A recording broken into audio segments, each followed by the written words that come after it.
માટે વ્યૂ લેવો છે આપની પાસેથી, કારણ કે આજે કંપનીનો જે ઓએફએસ ખુલતો જોઈ રહ્યા છીએ અને સરકાર 4% હિસ્સો વેચશે, બેઝ સાઇઝ 2%, ગ્રીન શૂ ઓપ્શન 2% અને ત્યારબાદ એક એડિશનલ સ્ટેક સેલ પણ કરી શકે છે.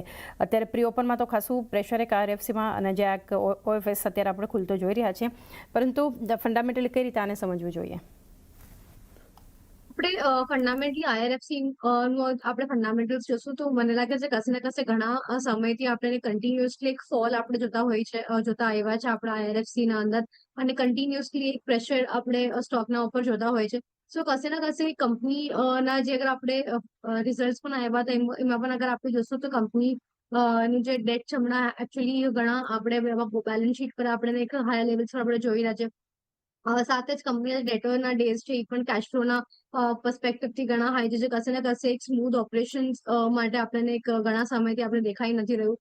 આપણને પ્રાઇસ ના ફ્રન્ટ પર પણ આપણે જોઈ રહ્યા છે, સાથે અર્નિંગ્સમાં પણ આપણને એક વીકનેસ આપણે પાછલા 2-3 ક્વાર્ટર્સથી અગર આપણે કન્ટિન્યુ આપણને ટ્રેન્ડ જોવામાં આવ્યું છે.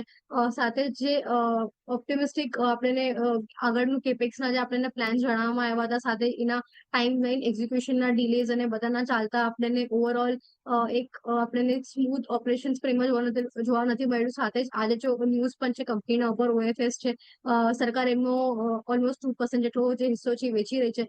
સો એનું પણ આજના દિવસ પર આપણને એક માઇલ્ડ નેગેટિવ ઇમ્પેક્ટ આપણને મે બી જોવા મળી શકે છે, કેમ કે બ્રોડર માર્કેટ્સમાં પણ આજે આપણે જોયું છે કે બ્રોડર માર્કેટ્સમાં પણ સેક્ટોરલ વાઇઝ આપણને કોઈ સ્ટ્રેન્થ કે મોમેન્ટમ હમણાં નથી મળી રહી. સાથે જ આપણી જે ઓએફએસ ની હમણાં આજે ખુલી રહ્યું છે, સાથે જ કંપનીના ફંડામેન્ટલ્સ અગર આપણે શું કે એટલું આપણને કઈ પોઝિટિવ સ્ટ્રોંગ ટ્રિગર આપણને સ્ટોકના અંદર ઘણા સમયથી આપણને કોઈ સ્ટ્રોંગ પોઝિટિવ પોઈન્ટ નથી મળ્યું. સો એના કારણે પણ એક નરમાશમાં જ હમણાં કંપની ટ્રેન્ડ કરી રહી છે, અને સાથે જ ઓએફએસ નું જે કંપની ખોલી છે એનો પણ આપણને એક્સપેક્ટેશન્સ બની રહી છે કે મે બી આજના દિવસ પર એક આપણને સેલ ઓફ કંપનીના પર જોવા મળે. સો નિયર ટર્મના માટે આપણે વેટ એન્ડ વોચ કરવું જોઈએ. આઈઆરએફસી માટે તો હમણાં એક સ્ટાન્સ બની ગયો છે, જેવી રીતના કંપનીના ઓપરેશન્સ છે, બોરોઈંગ કંપનીના આપણને હાયર સાઈડ વધતી દેખાઈ રહી છે. તો કશે ને કશે મને લાગે છે કે નિયર ટર્મના અંદર કેશ ફ્લોઝ છે કે કંપનીની પ્રોફિટેબિલિટી છે ઇમ્પેક્ટ થતી આપણને દેખવામાં આવી શકે છે. એક વ્યૂ ઓવરઓલ એક બ્રોડ વ્યૂ આરએફસી માટે આપણને બનતો જોઈ રહ્યા છે, આજે ઓએફએસને કારણે જોઈ રહ્યા છે.